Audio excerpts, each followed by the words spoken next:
Going on, guys? So today we're looking at this very interesting little Balisong type knife. I say type because it is certainly not a traditional Balisong. But this is called the Bottleneck, and it is made by Mantis Knives. It's a collaboration between Mantis and Hawk Designs. And it's pretty interesting. There's 4 versions of this knife, 2 silver and 2 black. And once I open this, you can see that this particular blade is double-edged, and it has what they call a double point. You know, technically, yes, there's 2 points here, but it's not like you can stab very effectively because they're so shallow, and it's kind of a wide grind as well. I mean, it would have a lot of resistance, in other words. But there's also, I believe, a BK3 version, both in black or silver, where there's an actual point and just a single edge. Totally different blade design, in other words. And there's no holes in the other version, I don't think. But this is the one I have, so this is one I played around with and used, and I did carry this around the house to see how it would carry. Technically in Pennsylvania, I cannot legally carry a Balisong, which brings me to my next point. Mantis claimed at some point that this was 50 state legal Balisong. So anywhere in the US you can legally carry it, and when I first heard that, immediately I thought, how is that possible? What are they referring to? And digging deeper into it, I found out that the reference is for the blade. Because the blade here is 1.99 inches, I don't believe there's a state law anywhere in the US that doesn't allow any kind of knife that is that blade length or under. In other words, there's no state law that says like you can only have a 1-inch blade or something. It's usually 3 and up. In California, where a lot of the Mantis guys carry these, they say they legally carry them, it's not a problem or anything. Yes, but California is an exception.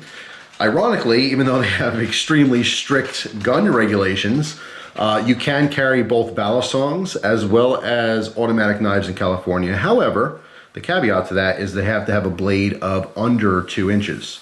So this would be a California legal Balisong.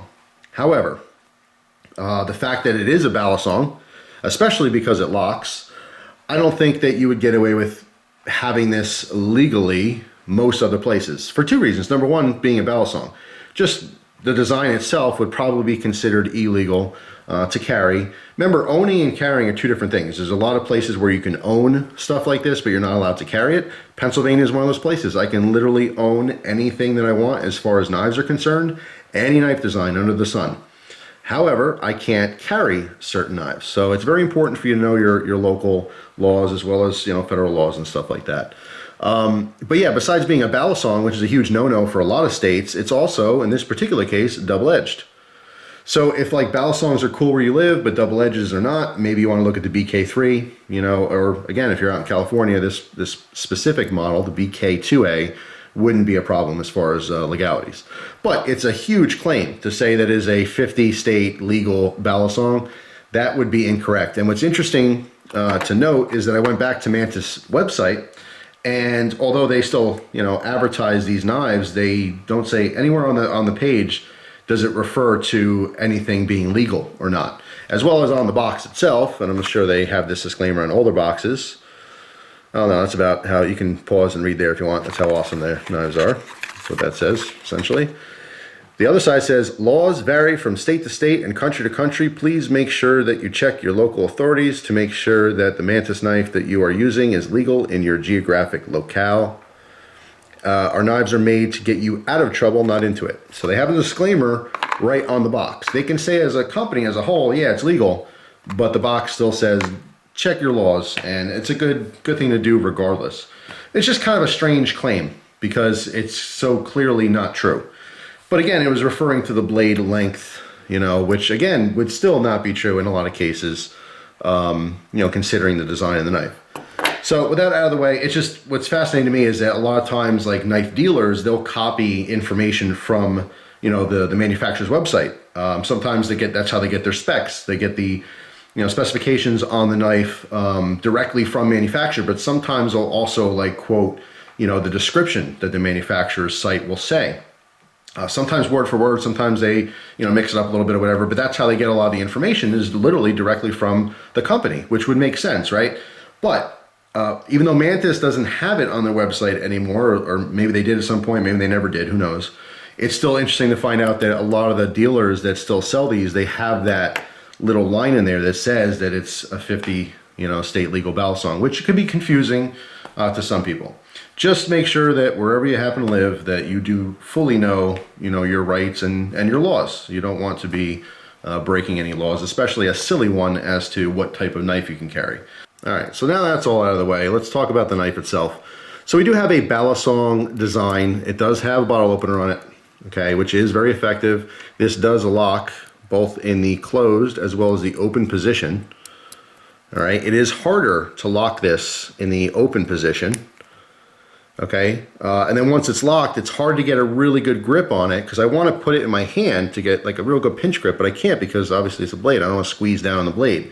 So it's kind of difficult to squeeze that together to unlock it. So I don't really lock this in the open position. How this actually works, if you could see in the handle, there's a lot of stuff going on here, so let me show you one handle. You can see the two cutouts. There's a cutout here and a cutout here. Okay, the cutout on top is what allows this to flex. So if you watch this space in between the handle here and the handle there, let me get in close so you can see this, and I'll squeeze it over and over again. So you can see that's just allowing almost like a spring tension. It's allowing that metal to move inward so that we can actually close this. And it keeps it closed, okay? So it's not gonna accidentally open up in the pocket or anything like that. And then vice versa, the other cutouts are for the open position. So once it's open, you can see these cutouts on the bottom would allow the handles to flex. Okay, and it's all around the dual pins, or I should say pin that goes through the two sides that's on the bottle opener. It's actually a very interesting design. It's great little engineering, you know what I mean? And then in the closed position, you can see we have a double tang pin next to each other, which gives the width of the gap you need, okay, again, to create that pressure you need to keep it in the lock position. So like I said, I mean, from an engineer's standpoint, it's pretty cool. It's pretty unique. It's very innovative. But as a Balisong, you want to flip them. That's about all you can do. Besides this, there is a latch, which is nice because you can also do some latch type moves. Little latch drop. Do that. You open or close position. You get the hang of it, but it's still small and awkward and stuff. You can't do any traditional Balisong moves like rollovers because guess what? There's the blade. You can do that on the BK3, obviously being a single-edged version of it, but this one you're kind of stuck with very limited movements. Same thing with the ricochets. You can't bounce this off your finger because you don't want to cut yourself. Also, the dual tips, as I mentioned before, may have mentioned, they're just not that effective at stabbing. If you stabbed into something, you have a lot of resistance here. Okay, the actual edges, they're sharp in that it'll cut stuff, but because it has such, a wide grind to it, you get that wedge effect, kind of like, when you have really thick blades. You're talking about a double-edged blade here, the grind starts on top. So you have like whatever that is, a half an inch or something to get down to an actual edge. So it's like this, you know what I mean? As where most knives are like that, nice and slim, nice and sharp. Although it is technically sharp, it's such a wide angle that it's not like razor sharp, you know what I mean? You can cut open boxes and stuff like that. You can definitely use these points because this is curved here. You could dig in and use the secondary points here, to kind of puncture through a box and rip it open and stuff, but it's not going to hold a great edge either. I don't know what steel this is because they only claim a 400 series steel. I don't know why they're not specific on that. Could be 440, could be 420. I did try cutting some stuff with this, and because of the grinds themselves, it just was such a poor performance to begin with. The blade steel, it doesn't even matter. It could be tinfoil. I don't think anyone's really buying this to cut a lot of stuff. If you want to rip open a box as a last ditch resort, if your real knife is missing or something fell out of your pocket, then yeah, it'll get the job done. So some quick specs for you. The overall length here is just under 4.5 inches. All right, and again, our blade being 1.99999 to be California compliant. And the weight on this is 3.1 ounces, okay? Even though 3 ounces seems like, a little bit chunky or heavy for its size, I didn't really notice it in carrying it around the house because that's the only place I could carry it. And going into carrying it, I want to talk about the pocket clip. Do you even notice there's a pocket clip? Because of all these holes, it might be hard to see, but it is right there. And once it's clipped to the pocket, it's fine. And it comes out very easy. But it is a huge pain to get it clipped, and I ruined one of my pairs of pants, at least the pocket portion of it. Now again, I only carried this around the house. And around the house I carried it in two types of pants, pajama bottoms and sweatpants. So both of those, well, the pajamas being a little bit of a thinner material, sweatpants being a little bit thicker, but both being kind of soft. I did not try this with denim jeans.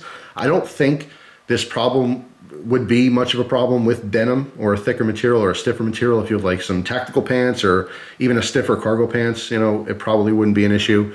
But in putting this in the pajama pants and the sweatpants, you can see the cutouts here for the blade or for the handle. Remember before we were talking about how they have to compress, you know, a little spring action to keep the lock closed. Well, those cutouts were grabbing the material.